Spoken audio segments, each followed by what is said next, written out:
السلام علیکم ورحمۃ اللہ تعالی وبرکاتہ۔ نحمدہ ونصلی ونسلم علی رسولہ الکریم، اما بعد فاعوذ باللہ من الشیطان الرجیم، بسم اللہ الرحمن الرحیم۔ ان اللہ وملائکتہ یصلون علی النبی یا ایہا الذین آمنوا صلوا علیہ وسلموا تسلیما۔ اللہم صلی علی سیدنا ومولانا محمد معدن الجود والکرم وآلہ الکرام وابنہ الکریم وبارک وسلم صلاۃ وسلاما علیک یا رسول اللہ صلی اللہ تعالی علیہ وسلم۔ سبق نمبر 19، مشاجرات صحابہ کا بیان۔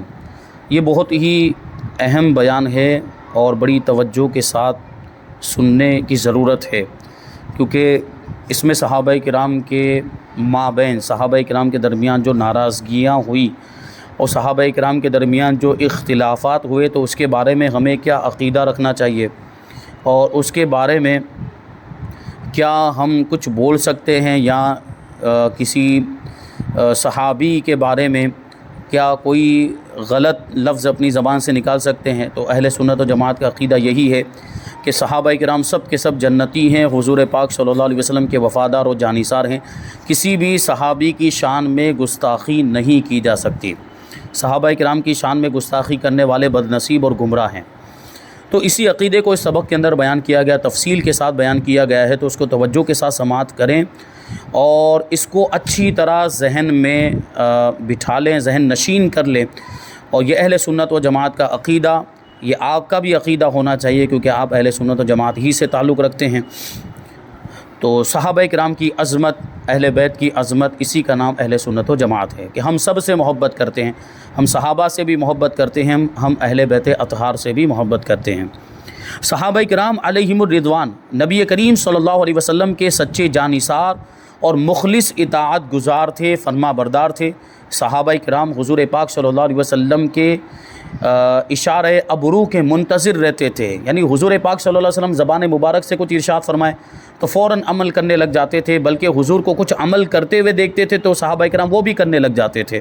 حضور کی طرف سے کچھ اشارہ بھی اگر مل جائے کہ حضور کی اس میں رضا ہے، حضور کی اس میں خوشی ہے، وہ کام صحابہ کرام کرنے لگ جاتے تھے، کیونکہ حضور پاک صلی اللہ علیہ وسلم سے صحابہ کرام کو بے حد اور بے انتہا محبت تھی، اور حضور پاک صلی اللہ علیہ وسلم کو ان کے مقام و مرتبے کو وہ جانتے تھے کہ ظاہر سی بات ہے ان کے سامنے وحی نازل ہوتی تھی، ان کے سامنے قرآن کی آیتیں نازل ہوتی تھی، اور حضور پاک صلی اللہ علیہ وسلم ان کو پڑھ کے سناتے تھے، آیتیں پڑھ کے سناتے تھے، تو ظاہر سی بات انہوں نے تو حضور کو اپنی ماتھے کی نگاہوں سے دیکھا تھا، تو ظاہر سی بات وہ کیسا ادب کرتے ہوں گے اور کیسی تعظیم کرتے ہوں گے صحابہ کرام، اور وہ کتنے خوش نصیب تھے کہ ان کو حضور پاک صلی اللہ علیہ وسلم کا دیدار نصیب ہوا۔ یعنی اب ہم اپنے آپ پر غور کریں کہ ہم 1450 سال کے بعد تقریباً پیدا ہوئے اور ہم نے حضور پاک صلی اللہ علیہ وسلم کو ظاہری طور پہ نہیں دیکھا۔ کچھ خوش نصیب ہوتے جن کو خواب میں دیدار ہو جاتا ہے، تو اس کو صحابی نہیں کہا جا سکتا۔ صحابی کا مطلب یہ ہوتا ہے جو ظاہری طور پر اپنے ماتھے کی آنکھوں سے ایمان کی حالت میں حضور کا دیدار کرے، وہ صحابی ہوتا ہے۔ تو یہ مرتبہ اب کسی کو نہیں مل سکتا، یہ مقام اور یہ رتبہ اب کسی کو نہیں مل سکتا، یہ صحابہ کرام کو ملا۔ بہرحال ہم اتنے سالوں کے بعد پیدا ہوئے، سینکڑوں سالوں کے بعد پیدا ہوئے، اور ہمارا یہ جذبہ ہوتا ہے کہ ہم نبی کے نام پر سب کچھ قربان کرنے کے لیے تیار ہو جاتے ہیں۔ یہ ایک عاشق کی پہچان ہوتی ہے کہ حضور پاک صلی اللہ علیہ وسلم کی شان میں گستاخی برداشت نہیں کرتا، وہ گستاخی برداشت کر بھی نہیں سکتا، کیونکہ عاشق کے عشق کا یہ تقاضا ہوتا ہے کہ اس کے محبوب کی بارگاہ میں گستاخی ہو تو وہ بے چین ہو جاتا ہے، وہ بے قرار ہو جاتا ہے۔ تو جب 1450 سال کے بعد ہم پیدا ہوئے اور ہمارا یہ جذبہ ہے حضور کی شان کے تعلق سے اور ناموس رسالت کے بارے میں، جب ہمارا یہ جذبہ ہے تو صحابہ کرام کا جذبہ کیسا ہوگا، اور صحابہ کرام کیسے وفادار اور کیسے جانثار ہوں گے۔ اور انہوں نے صرف زبانی دعوے نہیں کیے، بلکہ انہوں نے تو عمل کر کے دکھایا۔ جنگوں کے میدانوں میں صحابہ کرام نے اپنی جانیں قربان کی ہے حضور پاک صلی اللہ علیہ وسلم پر، حضور کے نام پر اپنا مال، اپنی اولاد، اپنا سب کچھ قربان کر کے انہوں نے دکھایا، اپنے عمل سے دکھایا۔ تو یہ ایسے وفادار اور ایسے جانثار حضور پاک صلی اللہ علیہ وسلم کے مخلص صحابہ کرام، اللہ تعالیٰ نے انہیں نہ صرف بے شمار عظمتوں اور رفعتوں سے نوازا، بلکہ ہر ایک سے بھلائی کا وعدہ بھی فرمایا ہے۔ اعلیٰ حضرت امام اہل سنت امام احمد رضا خان رحمۃ اللہ تعالی علیہ کے فرامین کا خلاصہ ہے کہ اللہ نے صحابہ کرام علیہم الرضوان کی دو قسمیں فرمائیں۔ ایک وہ کہ جنہوں نے فتح مکہ سے قبل راہ خدا میں خرچ و قتال کیا، یعنی صحابہ کرام کی دو جماعتیں۔ ایک جماعت وہ ہے جنہوں نے فتح مکہ سے پہلے اللہ کی راہ میں جہاد بھی کیا اور اللہ کی راہ میں اپنا مال بھی خرچ کیا، یعنی اسلام کی مدد کی ہر اعتبار سے، جہاد وغیرہ کے موقع پر، یا جو غریب مسلمان تھے جہاں بھی جیسی ضرورت پڑی انہوں نے اپنا مال خرچ کیا اللہ کی راہ میں، دینی کاموں میں خرچ کیا، نیک کاموں میں خرچ کیا، اور انہوں نے جہاد بھی کیا۔ تو یہ فتح مکہ سے پہلے والے مسلمان۔ اور کچھ صحابہ کرام وہ ہیں، دوسرے صحابہ کرام، دوسری جماعت وہ جنہوں نے بعد فتح مکہ راہ خدا میں خرچ و قتال کیا، یعنی فتح مکہ فتح ہو جانے کے بعد، اب مکہ فتح ہو گیا تو ظاہر سی بات یہ کیوں دو قسمیں کیوں کی جا رہی ہیں، کیونکہ جب مکہ فتح ہو گیا تو اسلام کا غلبہ ہو گیا، اور مکہ کے فتح ہونے سے پہلے کہیں نہ کہیں کچھ نہ کچھ کمزوری تھی، اور کہیں نہ کوئی وہ معاملات نہیں تھے جیسے ہونے چاہیے اسلام کے غلبے کے تعلق سے۔ لیکن جب مکہ فتح ہو گیا تو اب اسلام کی عظمت کا ڈنکا بجنے لگ گیا، تو اب تو جو نہیں ماننے والے تھے وہ بھی ماننے لگ گئے، اور ایسا لگتا تھا بظاہر کہ وہ مسلمان نہیں ہوں گے وہ بھی ہو گئے۔ بہرحال بعد میں شروع میں ہو سکتا ہے کہ کچھ اس طرح کی بات رہی ہو کہ اسلام کے غلبے کی وجہ سے مسلمان ہو گئے، لیکن بعد میں وہ بھی مخلص صحابہ کرام میں شمار ہوئے، جو اس وقت فتح مکہ کے دن ہو سکتا ہے کہ یہ دیکھ کر کے مسلمانوں کا غلبہ ہو گیا، مسلمانوں نے مکہ کو فتح کر لیا، اب اگر ہم مسلمان نہیں ہوں گے تو نقصان کا سامنا کرنا پڑے گا وغیرہ۔ یہ ہو سکتا ہے کہ کچھ لوگ یہ سوچ کر اس وقت مسلمان ہوئے ہوں، لیکن بعد میں اللہ تبارک و تعالیٰ نے ان کے دلوں میں بھی اسلام کو راسخ فرما دیا، ایمان کو مضبوط فرما دیا، اور وہ بھی بعد میں مخلص صحابہ میں شمار ہوئے۔ تو یہ دو طرح کے صحابہ کرام، پہلے وہ صحابہ کرام جو فتح مکہ سے پہلے ایمان لائے، اور فتح مکہ سے پہلے جنہوں نے جنگوں میں شرکت کی، اور فتح مکہ سے پہلے اپنا مال اللہ کی راہ میں خرچ کیا۔ تو ظاہر سی بات ہے یہ وہ صحابہ کرام ہیں جن کا مرتبہ بڑا ہے، جن کا رتبہ بڑا ہے، جن کا مقام بلند و بالا ہے، کیونکہ انہوں نے زیادہ تکلیفوں کا سامنا کیا، اور پھر ظاہر سی بات انہوں نے زیادہ زمانہ اسلام کے اندر پایا بھی۔ بعد میں جو جتنا زیادہ بعد میں مسلمان ہوا اتنا ہی کم زمانہ پایا اسلام کا اور حضور پاک صلی اللہ علیہ وسلم کی ظاہری زندگی کا۔ تو یہ بہت ساری چیزیں ہیں جن کی وجہ سے ان صحابہ کرام کو زیادہ فضیلت حاصل ہے جو فتح مکہ سے پہلے مسلمان ہوئے اور جنگوں میں شریک ہوئے اور اپنا مال خرچ کیا۔ ان صحابہ کرام کے مقابلے میں ان کا بڑا مرتبہ ہے جو بعد میں مسلمان ہوئے، یعنی فتح مکہ کے بعد مسلمان ہوئے اور جنگوں میں شریک ہوئے، اپنا مال خرچ کیا۔ پھر فرما دیا کہ دونوں فریقوں سے اللہ تعالیٰ نے بھلائی کا وعدہ فرمایا۔ یہ اگرچہ رتبے کا فرق ہے، مرتبے کا فرق ہے کہ فتح مکہ سے پہلے ایمان لانے والے صحابہ کرام اور جنگ کرنے والے صحابہ کرام کا مرتبہ بڑا ہے، لیکن دونوں طرح کے صحابہ کرام، چاہے فتح مکہ سے پہلے وہ ایمان لائے ہوں یا فتح مکہ کے بعد ایمان لائے ہوں، دونوں صحابہ کرام دونوں فریقوں سے اللہ تعالیٰ نے بھلائی کا وعدہ فرمایا، کیونکہ صحابی ہونے کی حیثیت سے تو دونوں برابر ہیں، صحابیت کا مرتبہ تو ان کو بھی ملا اور ان کو بھی ملا، اور یہی وہ چیز ہے صحابیت کا رتبہ اور مقام جو صحابہ کرام کو امتیازی شان عطا کرتا ہے۔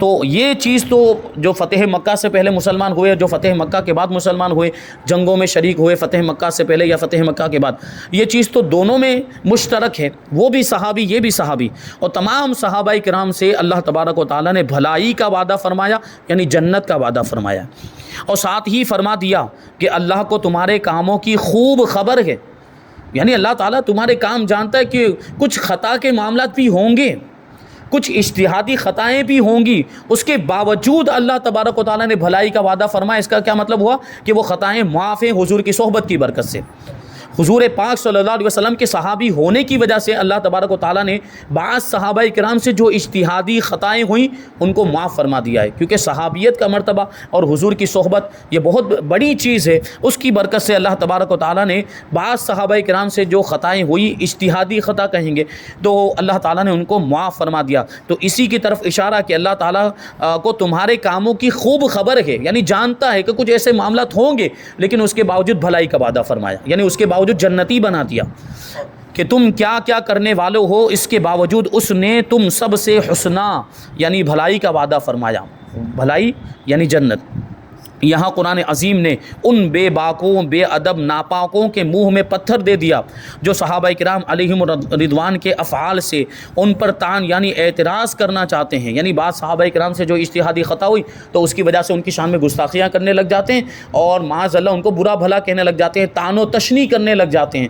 تو ان کے منہ میں گویا کہ پتھر دے دیا, یعنی ان کے منہ کو بند کر دیا گیا کہ صحابہ کرام کی شان میں گستاخی نہ کی جائے. صحابہ کرام کا مقام و مرتبہ یہ ہے کہ اللہ تعالیٰ نے ان سے جنت کا وعدہ فرمایا کہ وہ افعال بشرط صحت اللہ کو معلوم تھے. اللہ تعالیٰ سب جانتا تھا کہ کون کیا کرنے والا, اللہ تعالیٰ کے علم میں ساری باتیں.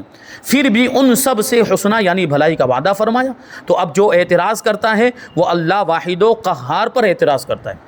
یعنی اللہ تو ظاہر سی بات ہے کہ دنیا جب سے بنی ہے اور جب تک قائم رہے گی پوری کائنات سب اللہ تبارک و تعالیٰ اپنے علم ازلی سے جانتا ہے. جو کچھ ہونے والا تھا, جو کچھ ہو چکا, جو کچھ ہوگا اور جو کچھ لوگ کریں گے, صحابہ کرام جو کچھ کرنے والے تھے وہ سب اللہ تبارک و تعالیٰ جانتا ہے. اس کے باوجود ان سے اللہ تبارک و تعالیٰ نے جنت کا وعدہ فرمایا.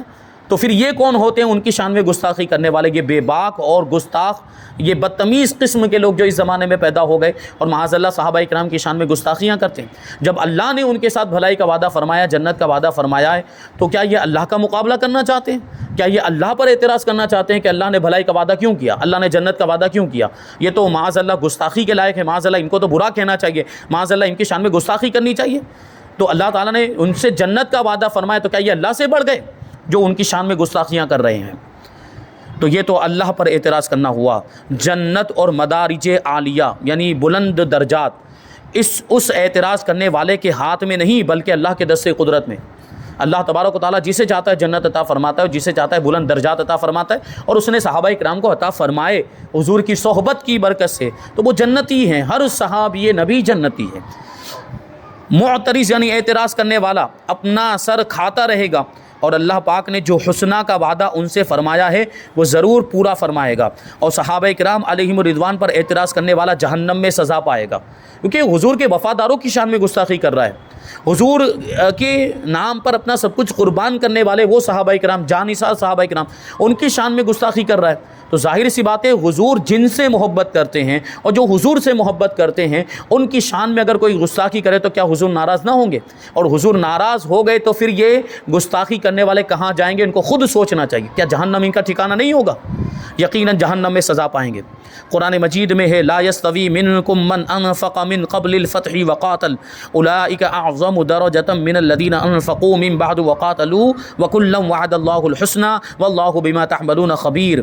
کنز ایمان کا ترجمہ ہے کہ تم میں برابر نہیں وہ جنہوں نے فتح مکہ سے قبل خرچ اور جہاد کیا, یعنی فتح مکہ سے پہلے اللہ کی راہ میں مال خرچ کیا اور جہاد کیا, وہ مرتبے میں ان سے بڑے ہیں جنہوں نے بعد فتح کے خرچ اور جہاد کیا. یعنی فتح مکہ کے بعد جنہوں نے اللہ کی راہ میں مال خرچ کیا اور جہاد کیا, اور ان سب سے اللہ جنت کا وعدہ فرما چکا.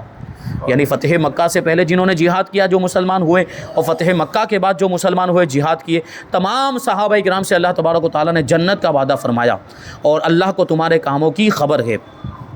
اب جن کے لیے اللہ کریم نے حسنہ کا وعدہ فرما لیا یعنی بھلائی کا وعدہ فرما لیا, ان کا حال بھی قرآن عظیم سے سنیے. اللہ تعالیٰ فرماتا ہے کہ ان الذین سبقت لهم منا الحسنى اولئک عنها مبعدون لا يسمعون حسیسها وهم فيما اشتهت انفسهم خالدون لا يحزنهم الفزع الاکبر وتتلقاهم الملائکہ هذا یومکم الذی کنتم توعدون. کہ بے شک وہ جن کے لیے ہمارا وعدہ بھلائی کا ہو چکا وہ جہنم سے دور رکھے گئے ہیں. یعنی صحابہ کرام سے اللہ تبارک و تعالیٰ نے بھلائی کا وعدہ فرما لیا, بھلائی کا وعدہ ان کے لیے ہو چکا, وہ جہنم سے دور رکھے جائیں گے. بھلائی مطلب جنت. اب جنت کا وعدہ ہو چکا تو جہنم میں کیوں جائیں گے؟ اب جہنم سے دور رکھے جائیں گے. وہ اس کی بھنک یعنی ہلکی سی بھی آواز نہیں سنیں گے. جہنم کی ہلکی سی بھی آواز, جہنم کی بھنک بھی نہیں سنیں گے صحابہ کرام. اور وہ اپنی من مانتی خواہشوں میں ہمیشہ رہیں گے, یعنی جنت کی نعمتوں میں ہمیشہ رہیں گے. انہیں غم میں نہ ڈالے گی وہ سب سے بڑی گھبراہٹ, اور فرشتے ان کی پیشوائی کو آئیں گے کہ یہ ہے تمہارا وہ دن جس کا تم سے وعدہ تھا. یعنی اللہ تبارک و تعالیٰ ان کو جنت کی نعمتیں بلکہ جنت کے سب سے بلند درجات میں صحابہ کرام ہوں گے.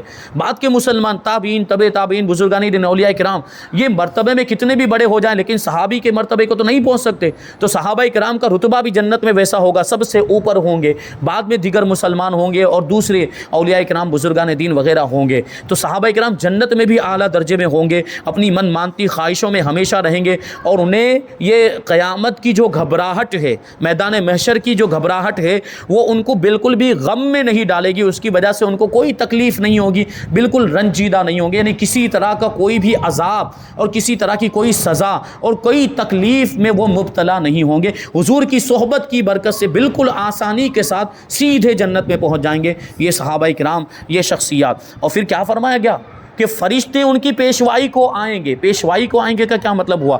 یعنی فرشتے ان سے ملاقات کریں گے اور ان کو اپنے ساتھ میں لے کر جائیں گے, جنت میں لے کر جائیں گے اور کیا کہیں گے کہ یہ ہے تمہارا وہ دن جس کا تم سے وعدہ کیا گیا تھا. یعنی کیا وعدہ کہ رسول پاک صلی اللہ علیہ وسلم کی مدد کرو گے, حضور کے نام پر اپنی جانیں قربان کرو گے تو جنت تمہارا ٹھکانہ ہے.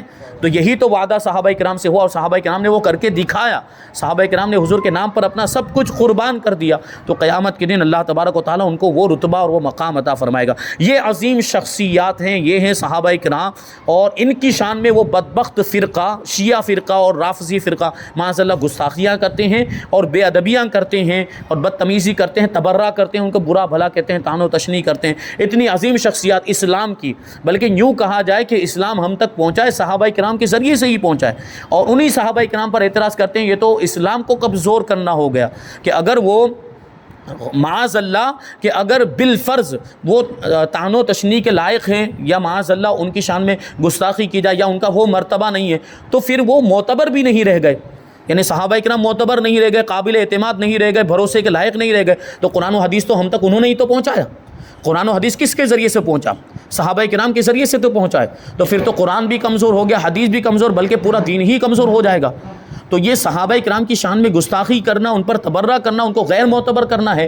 اور ان کو غیر معتبر کرنا گویا کہ پورے دین کو ہی اور اسلام ہی کو کمزور کرنا اور غیر معتبر کرنا ہے. یہ ان کو سوچنے کی ضرورت ہے.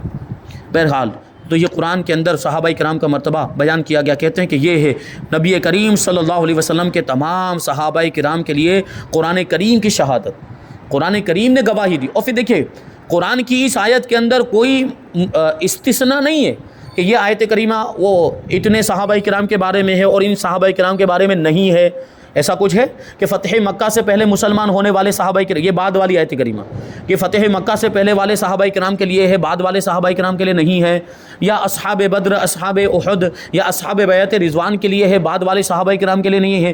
اس میں ایسی کوئی تخصیص نہیں, کوئی تفصیل آیت کریمہ کے اندر نہیں, بلکہ تمام صحابہ کرام کے بارے میں مطلقاً ارشاد فرمایا جا رہا ہے کہ سب کے سب جہنم سے دور رکھے جائیں گے اور سب کے سب جنت کی نعمتوں میں ہوں گے, من مانتی خواہشات میں ہمیشہ رہیں گے. یہ سارے صحابہ کرام کے بارے میں فرمایا جا رہا ہے. اس کا مطلب یہ ہے کہ سب کے سب صحابہ کرام, سارے کے سارے صحابہ کرام جنتی ہیں اور سارے صحابہ کرام کے لیے اللہ تبارک و تعالیٰ نے قرآن مجید کے اندر یہ فضیلت بیان کی اور یہ قرآن مجید کی گواہی ہے. اور ہمارے لیے قرآن مجید کی گواہی کافی ہے کہ قرآن میں آ گیا تو پھر ظاہر سی بات وہ ہمارے لیے قابل احترام, قابل تعظیم ہو گئے. امیر المؤمنین مولا المسلمین علی مرتضیٰ مشکل کشا رضی اللہ تعالیٰ عنہ قسم اول میں داخل ہے. قسم اول میں یہ دو قسمیں بیان کی کہ فتح مکہ سے پہلے مسلمان جو صحابہ کرام جنہوں نے جہاد کیا اور جنہوں نے اپنا مال اللہ کی راہ میں خرچ کیا, تو حضرت مولا کائنات علی مرتضیٰ وہ پہلی قسم والے صحابہ کرام میں, کیونکہ آپ تو ظاہر سی بات بچوں میں سب سے پہلے ایمان لانے والے کون؟ مولا کائنات علی مرتضیٰ شیر خدا رضی اللہ تعالیٰ عنہ. تو آپ پہلی قسم کے صحابہ کرام میں سے ہیں جن کے بارے میں اللہ تعالیٰ نے فرمایا اولئک اعظم درجۃ کہ ان کے مرتبے قسم دوم والوں سے بڑے ہیں. یعنی وہ رتبے میں بعد والے صحابہ کرام فتح مکہ کے بعد جنہوں نے جہاد کیا اور مال خرچ کیا ان کے مقابلے میں پہلے والے صحابہ کرام کا مرتبہ اور ان کی فضیلت بہت زیادہ ہے. اور امیر معاویہ رضی اللہ تعالیٰ عنہ قسم دوم میں ہیں, یعنی فتح مکہ کے بعد مسلمان ہونے والے اور جہاد کرنے والے, مال خرچ کرنے والے صحابہ کرام میں سے. اور حسنہ کا وعدہ, بھلائی کا وعدہ, جنت کا وعدہ اور یہ تمام بشارتیں سب کو شامل ہیں.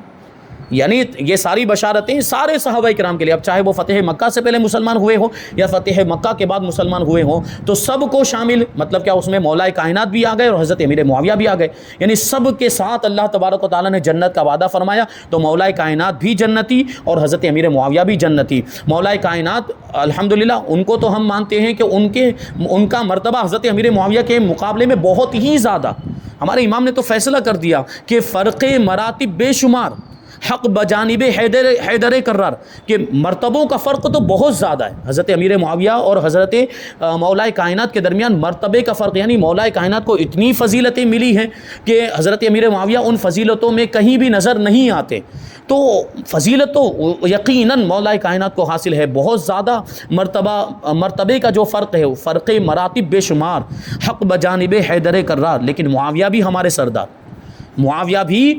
سردار، کیونکہ وہ بھی صحابی رسول ہیں، تان ان پر بھی کار فجار، یعنی ان کی بارگاہ میں گستاخی کرنا یا ان کی شان میں برے الفاظ استعمال کرنا، ان کو برا بھلا کہنا، یہ فجار کا طریقہ ہے، گنہگاروں کا طریقہ ہے، گمراہوں کا طریقہ ہے۔ بہرحال جتنے بھی صحابہ کرام ہیں ان کا ادب و احترام ہم پر لازم ہے۔ تو یہاں پر کچھ باتیں ابھی شامل کی گئی، اور بھی بہت ساری چیزیں ہیں اور بہت ضروری باتیں، انشاءاللہ تبارک و تعالی ہم ان کو سوال جواب کی صورت میں آئندہ درس میں شامل کریں گے۔ اللہ تبارک و تعالی کی بارگاہ میں دعا ہے کہ جو کچھ بھی بیان ہوا اس پر ہم سب کو عمل کرنے کی توفیق عطا فرمائے، اہل بیت اطہار اور صحابہ کرام کی تعظیم کرنے اور ان سے محبت کرنے کی توفیق عطا فرمائے، اہل سنت و جماعت کے مذہب پر ہم سب کو قائم و دائم رکھے اور اسی پر ہم سب کا خاتمہ فرمائے۔ وما علینا الا البلاغ۔ السلام علیکم۔